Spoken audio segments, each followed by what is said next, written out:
Soar above with those who dare to look at the world from a new perspective and ask, what if? You're listening to the Altitude Podcast from Eagleview.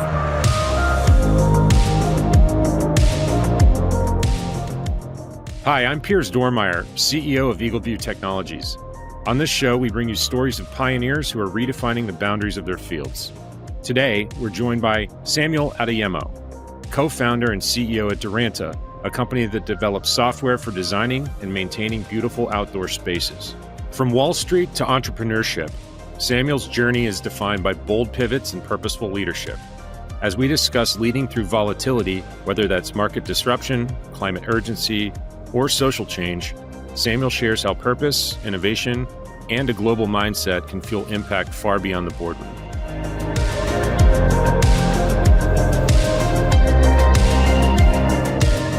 Sam, welcome to the podcast. Thanks so much for making the time today. Thank you for having me. I'm delighted to be here. Yeah, cool. Well, let's start with you and maybe a little bit of your background. You're a serial entrepreneur. Walk us through that, what you're doing now and where you came from. Yeah, great. So now I am the co-founder and CEO of Duranta. And Duranta's mission as a company is to help create a more beautiful world, which sounds very big and amorphous. And it's like, well, why are you here? Well, the way we're doing it is by building a product that makes it easy for landscapers and lawn care professionals to design, install, and maintain beautiful outdoor spaces. So that's what I'm currently doing. It's a startup. We're based out of Seattle, Washington, got a group of really, really fantastic people. And we've been at it for just over a year and gaining a lot of great traction. But you can't really understand the story of Duranta without going back actually 15 years at this point. I can't believe I'm saying that. 15 years going back, and way back to when I was in grad school at Stanford and I started my last company. I guess that qualifies me as a serial entrepreneur. When I started my last company, that company was called Aurora. And what we did was we used geospatial data to design solar projects and installations remotely without having to travel to the site. So the whole idea back then was that all you needed was an address, put in a number of things, click on a map a couple of times, and you could create a full digital twin of the environment. And you could figure out how many solar panels would fit on the property, how much energy it will produce, how much money will save the customer. Now, as I mentioned, I was in grad school at the time, and we didn't really have funding back then. And so what we did was the way we built the company was by getting the only people who were willing to work for a pack of Doritos and Red Bull and Equity, which was undergrads. And so we started the company with them. And 10 years later, we grew it to the largest solar software company in the United States and actually around the world. What it means is the majority of solar that you see that's installed was designed in some way, shape, or form from Aurora. So why is that relevant? Well, fast forward to about 6 years ago, finally past the stage of surviving off of the Doritos and Red Bull. And I actually had a landscaping project I wanted to get done and called a landscaper, or a couple, just found them online. And I really couldn't believe what they had to go through. Of course, a whole bunch don't show up. Other people have to travel all the way to the site to take measurements, and only one of them is going to win the job. None of them could really give me a visual of what it would look like. Or if they did, there would be a special design fee because they had to program it all in CAD. And varying degrees of this problem are experienced by either landscapers or lawn care professionals. So the seed was sown. The good news is all of these folks who are in undergrad have now gone on to get PhDs. Some of them are professors. These are mathematicians, physicists, computer scientists. And we just basically banded together to, as I said, start building Duranta. So that's what we're doing, having a lot of fun. We talked about this when you told me about Duranta, but it's such a no-brainer. I mean, first of all, we work with Aurora, as you know, and anybody who works in solar knows Aurora, and that's just been an incredible growth in what you guys were able to do there, continue to do. But taking that geospatial data, that imagery and derivative data and being able to put that to work in landscaping is such a no-brainer, right? So much opportunity, I think, to deploy AI and grow and whatnot. But yeah, talk to me a little bit about Duranta. So how does that platform work? How are you thinking about taking software into a fairly, I guess where software is fairly nascent in that landscaping, hardscaping space? If I was to give you the 10-second pitch, I would basically say whether you're a landscaper or a lawn care professional, right? What Duranta allows you to do is in less than 10 seconds and for the cost of a few cents, immediately measure all aspects of the property. You'll get the property boundary, you'll get the calculation of what your lawn area is, your beds, your trees, your hedges, your shrubs, your buildings, your pools, your patios, your surfaces, all of that in less than 10 seconds. And the key is the degree of accuracy with which we're able to do that. It's approaching the point where it's actually better than sometimes I look at something, I'm like, oh, that's a shadow. And you look more carefully, or you go to the site and you realize it's actually a planted bed, and our AI can pull that up. Thanks largely to our partnership with Eagleview. One of the first things I learned once I left Aurora and came to do this new thing is we wanted to work with the best in order to generate the best results. So that's the 10-second pitch, but it only starts there. If I got past someone who was like, oh, that's interesting, tell me more, I would say that, well, everything you need to run your business, we're attempting to build or have built. So for example, if you're at the point where, okay, I've got my measurements, now I need to create an estimate or a proposal for you, you tap on a few places, make a few adjustments, and in less than 5 minutes, you can generate a proposal that looks really good and makes your customer actually want to buy it. It's also mobile first, so it means that you don't have to be driving around all day trying to sell customers and then going back to the office to create a quote. You can close them right from the driveway.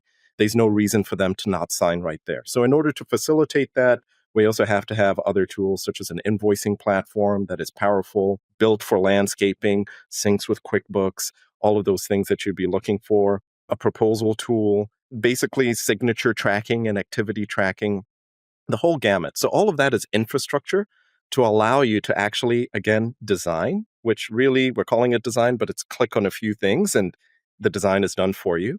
Selling the property, and of course, maintaining the property later on and maintaining relationships as well with your customers. So it's a lot of fun to just bring a lot of the experiences, engineering know-how, and at the end of the day, just desire and passion for this particular industry all together into something that people love. Pivoting a little bit, obviously, volatility and tariffs and the economy has been all the talk and it's on everybody's mind. How are you thinking about the macroeconomics maybe impacting that industry and really you as a young company founder at that really critically important stage? Yeah, that is a great question that is top of mind for all of us because there's just a lot of uncertainty and a lot of things that you can't control. And the outcomes seem pretty extreme. In the landscaping industry, I mean, most of the concerns I see have to do with, well, yes, first, the general state of the economy. Are our big companies that use us for lawn care and everything else going to say, well, do we need you every week or could we get away with every 2 weeks? Or if you're doing a big renovation or a big project, are your customers going to say, let me put that on hold? And then on the other side has to do with what's going to happen with labor dynamics. Labor is already the tightest problem for a lot of landscaping companies, whether you're a small 5-person operation or a 100-person operation, both of whom are customers of ours. That's usually top of mind. So those are all questions. Unfortunately, I'm just talking about questions because I don't have the answers. I don't think anybody does. The way I manage our company and our business is, number one, have a plan. Number two, follow the plan. That is the hardest part because what ends up happening is you have a plan and then that old adage, no plan survives its first contact with the enemy, right? Like, try and follow that plan. Mike Tyson had another version of that as well. Yeah. So we've got punched in the face, right? Yeah. Well, if you get punched in the face, right, don't like now running all over the place. Just acknowledge it's going to happen. And if you're going to change things, don't have no plan, have a new plan. So I'm not saying like follow rigidly what you had, but part of the plan should be that if things change, you're going to change your plan. So that's number one. And then number two, it's really like, don't focus or worry about things that you can't control. The good thing with these former Dorito eating, Red Bull crunching engineers and folks like that is we grew up in an industry that was way more volatile than this. At least landscaping's been around since, I don't know, the Mesopotamian era in some way, shape, or form. We're used to it. We're used to kind of like, okay, there's so many things we can't control. What can we control? We can control the quality of the code we write. We can control the speed at which we iterate our product to solve our problems for our customers. The joke was that our toxic trait is we think we can ship, which is a term for write code and deliver products out of any problem. But as long as we have that mentality, number one, have a plan. Number two, stick to the plan. But part of that plan should be reevaluate. And then number three, control what you can. So far, it's worked for us. By the way, in spite of all the headlines, the industry's doing great. That's actually been a big surprise. We've reached a new cruising altitude here at this point in the discussion. And I'd like to take a moment to tell you, our listeners, about a very exciting new capability we recently launched at Eagleview. Eagleview One is our new premium digital user experience. It offers a unified access point to the full power of Eagleview's unrivaled 3D visualizations, imagery, and analytics, and puts powerful AI, precise 3D models, and all the tools and data that Eagleview offers, all in one easy-to-use, modern platform to help make your projects smoother, faster, and more efficient. Built to scale into the future with your business needs in mind, Eagleview One will be continually updated to bring you new technologies and to further enhance the ability to integrate Eagleview's extensive and powerful asset intelligence into your existing workflows. To learn more about the transformational experience Eagleview One offers, visit eagleviewone.com. That's eagleviewone.com. That's great. And yeah, you can't ship your way out of every problem. Although I'd argue that you can sell your way out of just about every problem. But that's a whole other line of conversation. I had a really great conversation a few weeks ago. We're going to publish this one on another podcast with Emma Roloff. I don't even know how to describe her. She's the thought leader, influencer in the insurance industry. And I was asking her the same question because digital transformation, and especially when you're talking about large enterprises, carriers, getting them to adopt software, especially in volatile times, is really difficult. So I asked her the same question. How do you do digital transformation right now in that context? She had such a great answer, and it was rarely is the answer standing still, right? You got to pick a direction, you got to run with it. And I think when we think about whether it's landscaping or roofing contractors or adjusters or fill in the blank, but particularly field service, when you've got software that delivers incredible ROIs and reduces soft costs, it can actually be that solution that actually enables you to weather some of these storms. It's kind of changing that perspective, I think, which is really important, when we're just incredibly grateful to be a part of it. But just pivoting again, outside of just the market conditions, your people, right? So obviously, when you're feeding folks Doritos and Red Bulls, and we still have some student loan money to live off of, and the economy's maybe a little bit better 15 years ago, how are you retaining talent? How are you getting people to take the leap and join this startup that doesn't maybe have the ability to do all the things versus going and taking the safe job at some huge company? I'll take it a step further. How do you get them to leave the safe company? Because in many cases, in addition to being 10 years further along just in age, they've advanced in their careers, and yeah, they have that opportunity. I'm always reticent to talk about leadership principles or things like that, because who am I to say that I'm a great leader, right? But what I can say is I actually heard the very best definition of leadership that I ever have at a landscaping conference from a guy whose job it was to motivate a crew of people to get up early in the morning during the hottest part of the summer and to go out there working all day in their safety equipment and stuff, doing really hard labor. And the hard labor is tending lawns, carrying heavy stuff, maybe installing things, not glamorous labor. And at the end of the day, feel good about themselves. And he emphasized things like what we say about our company. You're building something beautiful. You're creating a more beautiful. It isn't about you're cutting grass or you're mulching beds or you're paving things, because that may be literally what you're doing, but the end effect is what you're doing. And what he said, as far as leadership is concerned, is he said that leadership is getting a group of people to do something because they want to.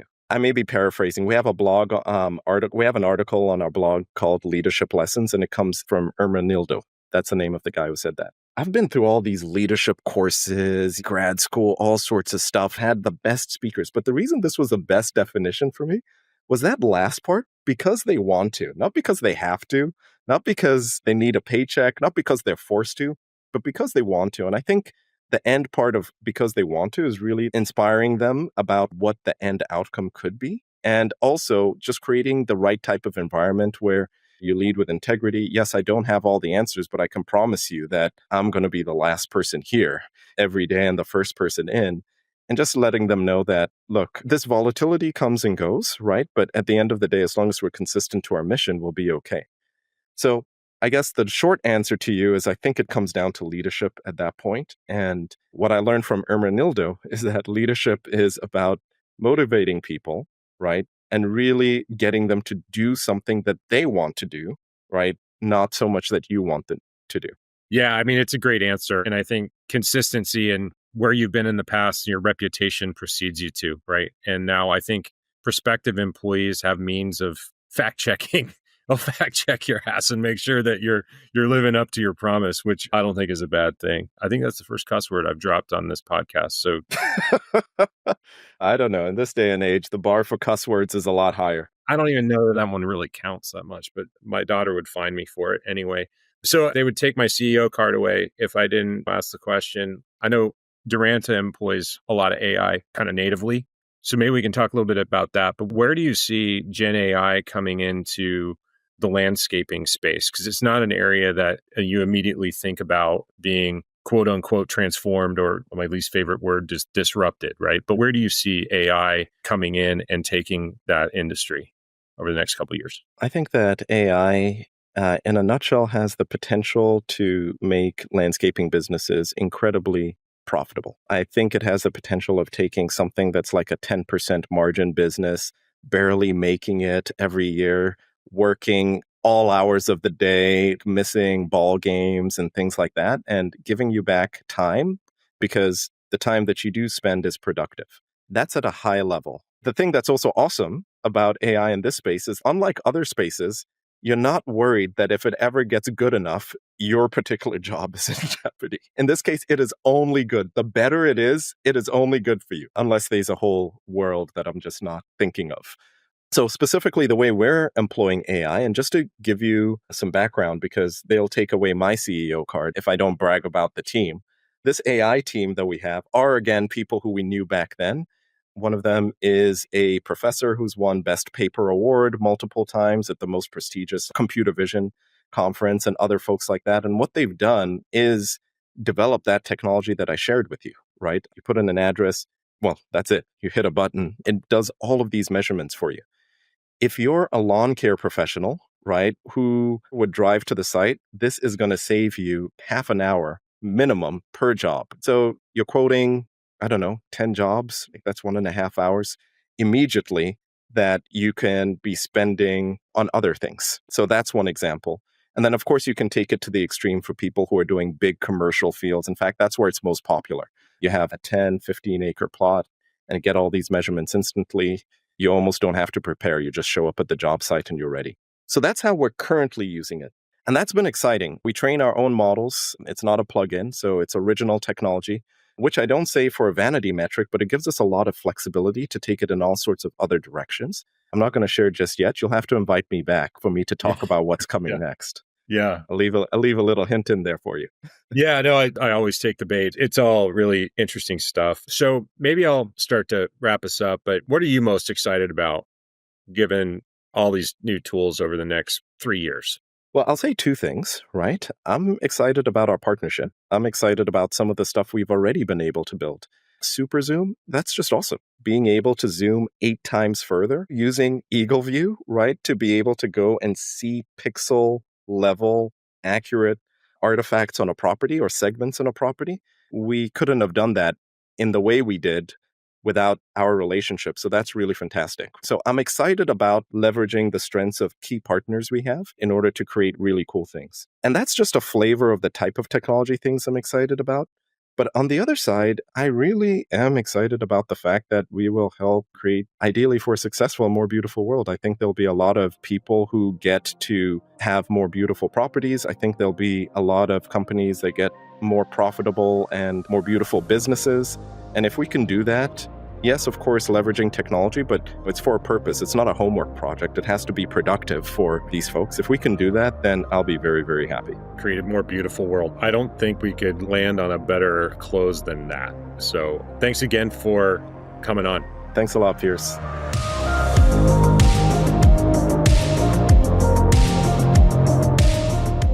That's all for this episode of the Altitude Podcast from Eagleview. Again, I want to extend a huge thank you to Sam Ediemo for joining me today. And thank you for tuning in. If you're enjoying the show, don't forget to subscribe, give us a follow, and tell your friends to listen in. I'm Piers Dormeyer. See you next time on the Altitude Podcast.